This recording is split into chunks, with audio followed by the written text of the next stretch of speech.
Clip number 828۔ اس clip میں قرآن پاک کی سورہ طٰہٰ کی آیت نمبر 97 سے 99 تک کی تلاوت، ترجمہ اور تفسیر قرآن صراط الجنان آپ سماعت فرمائیں گے۔ بسم اللہ الرحمن الرحیم۔ ترجمہ: اللہ کے نام سے شروع جو نہایت مہربان رحمت والا ہے۔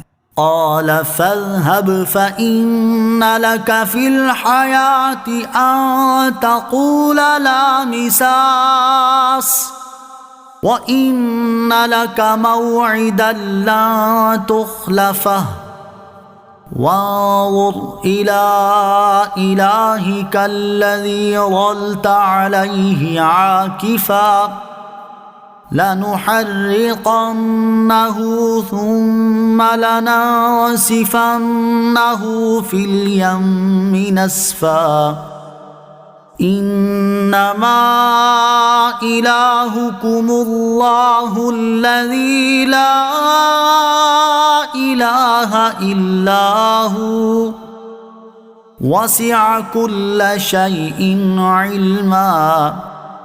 ترجمہ: موسیٰ نے فرمایا تو چلا جا، پس بے شک زندگی میں تیرے لیے یہ سزا ہے کہ تو کہے گا نہ چھونا، اور بے شک تیرے لیے ایک وعدے کا وقت ہے جس کی تجھ سے خلاف ورزی نہ کی جائے گی، اور اپنے اس معبود کو دیکھ جس کے سامنے تو سارا دن ڈٹ کر بیٹھا رہا۔ قسم ہے ہم ضرور اسے جلائیں گے، پھر ریزہ ریزہ کر کے دریا میں بہائیں گے۔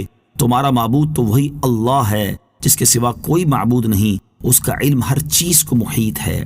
قال فاذهب، موسیٰ نے فرمایا تو چلا جا۔ سامری کی بات سن کر حضرت موسیٰ علیہ السلام نے اس سے فرمایا تو یہاں سے چلتا بن اور دور ہو جا، پس بے شک زندگی میں تیرے لیے یہ سزا ہے کہ جب تجھ سے کوئی ایسا شخص ملنا چاہے جو تیرے حال سے واقف نہ ہو تو اس سے کہے گا کوئی مجھے نہ چھوئے اور نہ میں کسی کو چھوں۔ چنانچہ لوگوں کو مکمل طور پر سے ملنا منع کر دیا گیا، اور ہر ایک پر اس کے ساتھ ملاقات، بات چیت، خرید و فروخت حرام کر دی گئی، اور اگر اتفاقاً کوئی اس سے چھو جاتا تو وہ اور چھونے والا دونوں شدید بخار میں مبتلا ہوتے۔ وہ جنگل میں یہی شور مچاتا پھرتا تھا کہ کوئی مجھے نہ چھوئے، اور وہ وحشیوں اور درندوں میں زندگی کے دن انتہائی تلخی اور وحشت میں گزارتا تھا۔ وَإِنَّ لَكَ مَوْعِدًا، اور بے شک تیرے لیے ایک وعدے کا وقت ہے۔ حضرت موسیٰ علیہ السلام نے مزید فرمایا کہ اے سامری، تیرے شرک اور فساد انگیزی پر دنیا کے اس عذاب کے بعد تیرے لیے آخرت میں بھی عذاب کا وعدہ ہے جس کی تجھ سے خلاف ورزی نہ کی جائے گی، اور اپنے اس معبود کو دیکھ جس کے سامنے تو سارا دن ڈٹ کر بیٹھا رہا اور اس کی عبادت پر قائم رہا۔ قسم ہے ہم ضرور اسے آگ سے جلائیں گے، پھر ریزہ ریزہ کر کے دریا میں بہا دیں گے۔ چنانچہ حضرت موسیٰ علیہ السلام نے اس بچڑے کے ساتھ ایسا ہی کیا۔ انما الہکم اللہ، تمہارا معبود تو وہی اللہ ہے، یعنی تمہاری عبادت اور تعظیم کا مستحق صرف وہی اللہ ہے جس کے سوا کوئی معبود نہیں، اور اس کا علم ہر چیز کا احاطہ کیے ہوئے ہے۔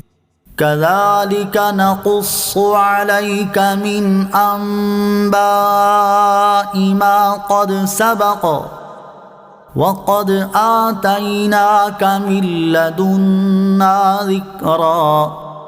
ترجمہ: اے حبیب، ہم تمہارے سامنے اسی طرح پہلے گزری ہوئی خبریں بیان کرتے ہیں، اور بے شک ہم نے تمہیں اپنے پاس سے ایک ذکر عطا فرمایا۔ كذلك نقص عليك من انباء، ہم تمہارے سامنے اسی طرح خبریں بیان کرتے ہیں۔ اس سے پہلی آیت میں فرعون اور سامری کے ساتھ ہونے والا حضرت موسیٰ علیہ السلام کا واقعہ بیان کیا گیا، اور اب یہاں سے ارشاد فرمایا گیا کہ اے حبیب صلی اللہ تعالی علیہ وسلم، جس طرح ہم نے آپ کے سامنے یہ واقعات بیان کیے، اسی طرح ہم آپ کے سامنے سابقہ امتوں کی خبریں اور ان کے احوال بیان کرتے ہیں، تاکہ آپ کی شان، آپ کی نشانی اور معجزات میں اضافہ ہو اور لوگ ان میں زیادہ غور و فکر کر سکیں۔ اور بے شک ہم نے آپ کو اپنے پاس سے قرآن کریم عطا فرمایا کہ یہ ذکر عظیم ہے، اور جو اس کی طرف متوجہ ہو اس کے لیے اس کتاب کریم میں نجات اور برکتیں ہیں، اور اس مقدس کتاب میں سابقہ امتوں کے ایسے حالات کا ذکر و بیان ہے جو فکر کرنے اور عبرت حاصل کرنے کے لائق ہیں۔